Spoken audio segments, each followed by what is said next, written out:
Today I'm going to walk you through how I repaired this nasty crease with glue pull techniques, some tapping and blending, so stay tuned.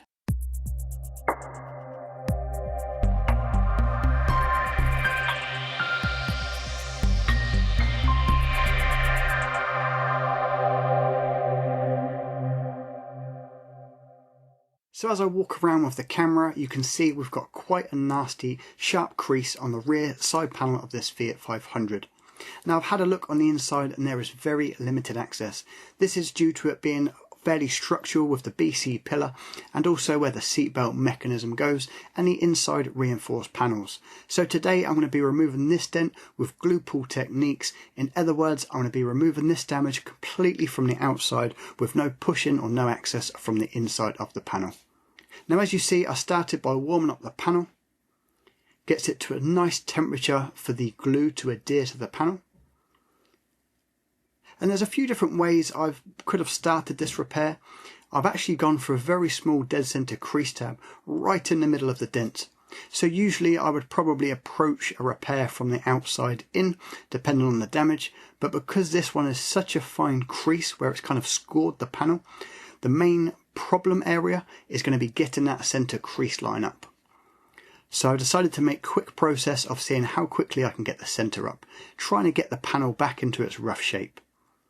Now you saw me use a dead center small crease tab and a roller lifter to begin bringing up the center point of that crease.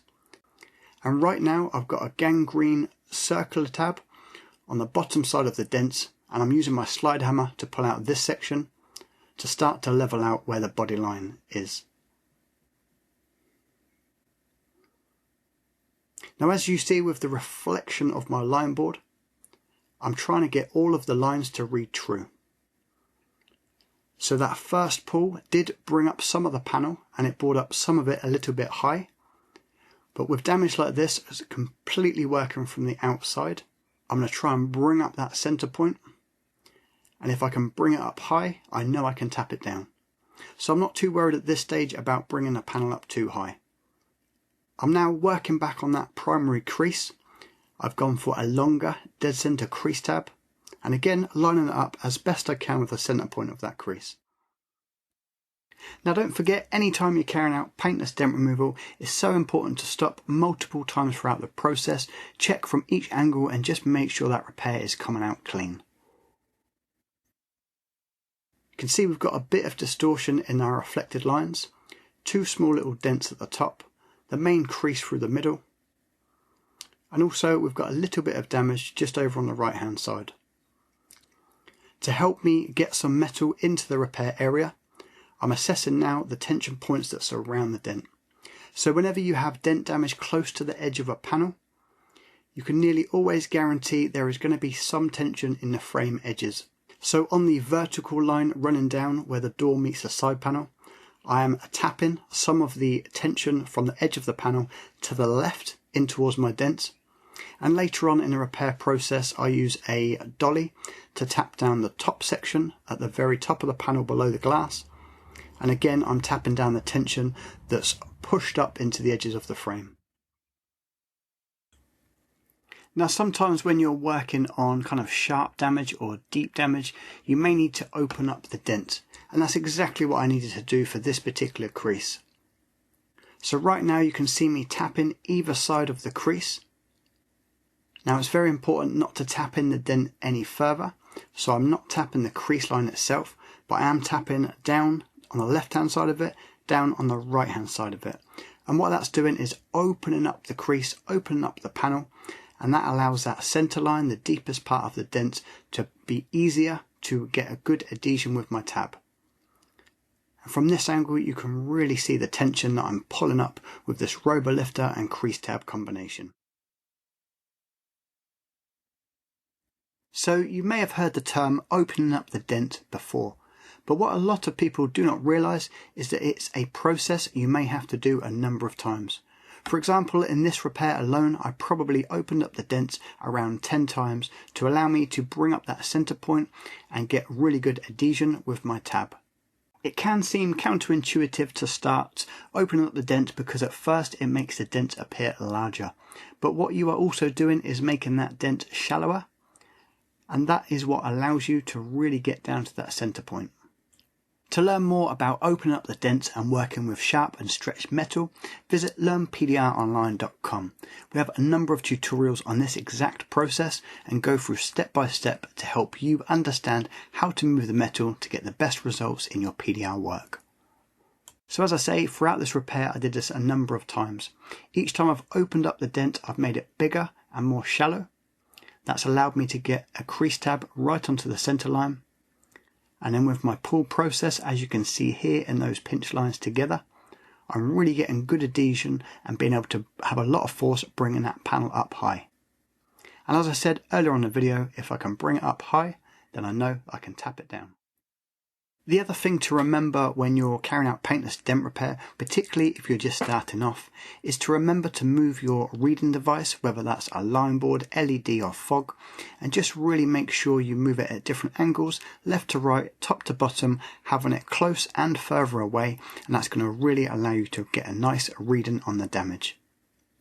So now I'm continuing on with my pulling process on that crease. If you look carefully at my lifter, I've turned the rubber feet inwards. So by doing that you have a shorter width between the 2 feet, and again that really just focuses the pulling power to your specific point where your crease is. And once again, as we look at the reflected lines, you can see that pull has really brought the metal up. So the lines pinching together show you that the metal is now coming out of the panel. And each time I bring it up high, I'm then able to start tapping it back until the lines reach through. Now remember earlier on in the repair I was talking about the tension in the surrounding areas. Now as you can see along that top edge, you can see the lines pinching together, and that is showing that some of that dent, some of that metal has moved up into the frame. So I need to take the tension from that frame, this line here, and send it down. Now I didn't get the footage of this, but I use a Dentcraft dolly on that top edge, and then gently tapping it with my hammer, I'm knocking down the tension from the top frame back down in towards the repair area. Once the tension has been removed and I've pushed some of that metal into my repair area, I can then come back to trying to lift out the lows. Now with some of my initial pulls, I split the dent into about 4 or 5 dents. So a few small round dents around it, and then the main primary crease.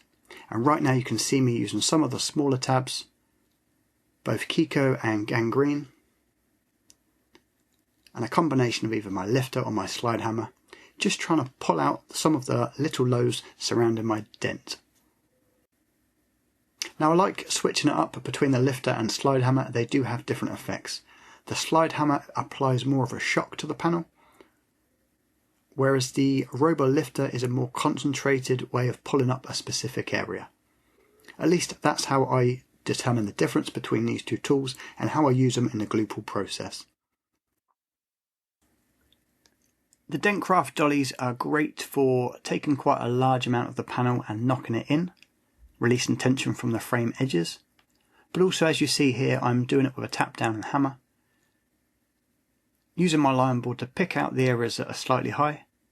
And I've also angled my tap down, trying to help direct the metal to flow into the area and the direction that I want that metal to be, i.e. in my repair area towards the centre point of my dent. So as you progress forward learning PDR, you'll no doubt pick up a number of different tools, tips and knockdowns. Right now I'm using a small metal tip and I've got it screwed into my tap down. Now usually I use a tip like this on the end of my blending hammer when I'm trying to recreate or blend out texture in the paintwork in an existing repair. Blending out that repair process so that your repair is invisible on the panel. And again, to learn more about blending, you can visit us at learnpdronline.com, and we've got 5 different tutorials just on blending alone. As you can see, I've just switched up my working position. Primarily up to now I've been on the rear facing forward, and now I'm in the front of the car facing towards the rear. Now as I said, it's so important to move your working position, check your angles multiple times during the repair process. It really just allows you to know that you're moving that metal in the most efficient way, all working towards having a really nice clean finish. So after a whole load of tap down work, I've set up my lifter and I've pulled the panel again. As you can see here, as we look across those lines, the ones where it really pinches together show just how much I've been able to lift that center point and bring the panel high. Now when you're working from the outside and you don't have access to the inside, I like to bring the panel high, knowing that I can then tap it down from the outside until my lines read true. Overall, the shape is really starting to come back. But as you can see here, I've still got a fair amount of distortion right on that center line, that crease line of my dent. Now, as I said at the very start of this video, this crease dent, the line, is going to be the toughest part of this repair. I've got a very fine tap down, and that's allowing me to just focus on the high spots, the tension, and knock that down, and then keep repeating that process of opening up the dent, pulling, and knocking down the highs. Now, once I'm happy that I've removed the dent damage and I've got the crease as fine as I can, I'm going to spend a fair amount of time on the blending process. Now, there was a tiny bit of distortion in and around the dent that I could pick up with my line board. So what I'm doing now is blending out that repair area. Now, there's a couple of different techniques when it comes to blending, and of course I teach them both over at the LPO training site. But as we look around with this repair area, I'll zoom in and I'll show you on the line board. Overall, that shape is coming back. We've still got a bit of distortion. It's slightly high in the midpoint of my crease. I've got some very light distortion around the outside edge. So here's my high spot. A little bit of a low right in the middle as well. And a tiny bit of damage at the very top. But this I'm going to take out with my blending process. And I'm gradually working around the crease, taking any of the texture mark from my repair outwards and blending it out into the existing texture of the paintwork. And this is where it helps to have a really fine eye for detail. So the paint on a panel itself has a certain amount of texture to it. It's important for you, the technician, to assess how much texture is in there, as it can vary between different makes, models and manufacturers. And if there is any texture or distortion in your repair area, really focusing on recreating and blending the texture from your repair area out and the texture from that outside paint repair area in towards your repair. Now, it's not always easy to tell from just photos or videos, but I did not get this repair 100%. There is still a very slight amount of distortion in the panel, a little bit of texture. But overall, I'm really pleased with how this repair came out. I've saved the panel from being replaced or repaired and painted, so I and my customer are extremely happy with the results. I really hope you've enjoyed this video. Most importantly, I hope you've been able to learn something from me. Don't forget to leave your comments below and check out learnpdronline.com for more PDR tips, tricks and tutorials.